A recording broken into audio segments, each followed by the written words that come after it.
Okay, so what we're going to do is we're going to go back to your AutoCAD file where or TrueView, and this is where your drawing is at. So what happens is what you're going to do is you're going to go to the bottom left and get to a new one. So if you have existing layouts, it's called, just ignore them for the sake of the exercise, and you'll go to a new layout by clicking the plus, or these are new as well, but I'm just going to press plus and use layout 3. If you want to rename it, you double click with your left click and you type it, let's say DWG_1. And just press enter. You look at something like this, and your first step is to press page setup. This allows you to modify because you don't know what size of paper you're going to use. Make sure you select your layout and press modify. So what happens is you're going to choose these. So this is what you can just copy when you're exporting. Choose high quality print and choose your paper size. I'll be choosing ISO full bleed, which is usually what you use. ISO full bleed in A3 or A1 is up to you. The options are there. Check 2, layout. Since it's a layout, it's 1:1. And this one you can choose if you have like grayscale, whatever. You can try them out. Just try them out. I'll just go with none. And it is a landscape, and press OK and press close. What we see now is that your viewport has become really small. That's because your paper is now to scale. So what you're going to do is you're going to put it down to your left and expand your viewport to cover over your paper. So right now it only goes into 90 degrees in ortho, it's called 90 degrees ortho drawings. So if just a small tip is to press F8 and then you can move it, not in 90 degrees free. What I'm going to do is I'm going to open this viewport by selecting it. So I escape. I'm going to select it again, select it and drag freely to the top to cover over the paper a bit. Yeah.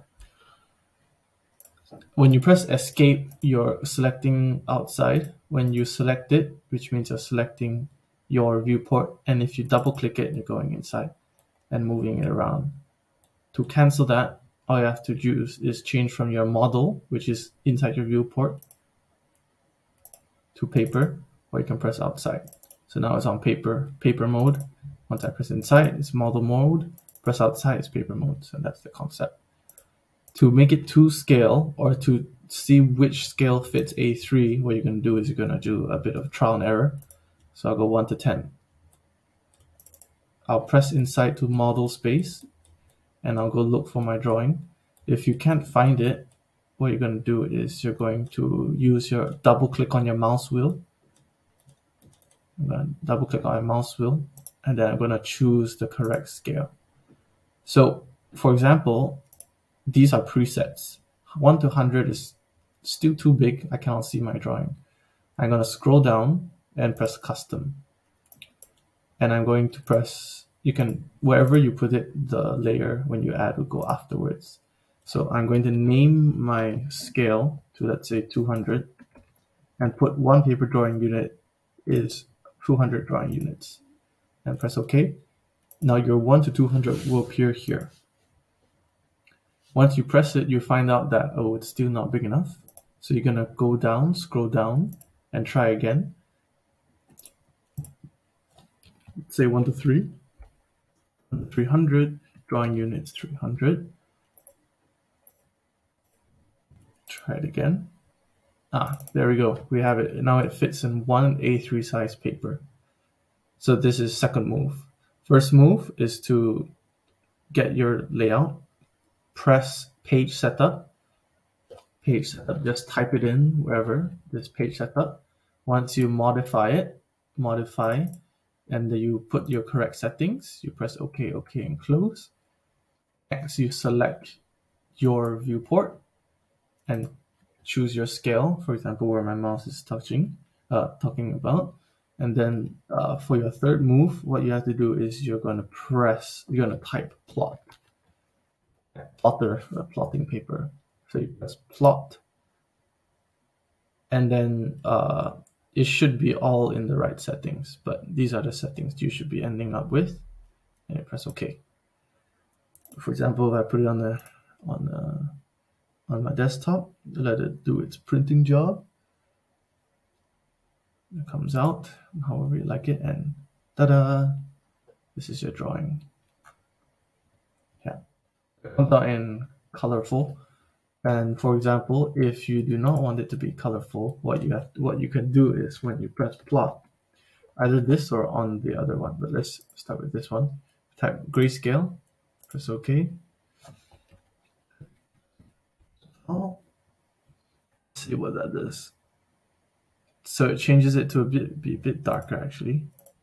So it's not entirely monochrome. So like at least you got your drawing out in your line weights. I just want to try out if it works on monochrome. So let's just check it out.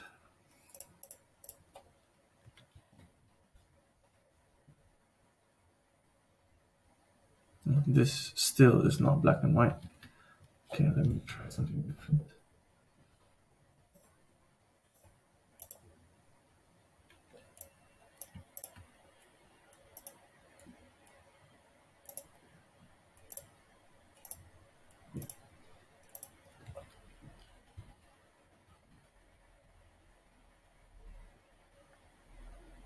So, I mean, at least you got your page out.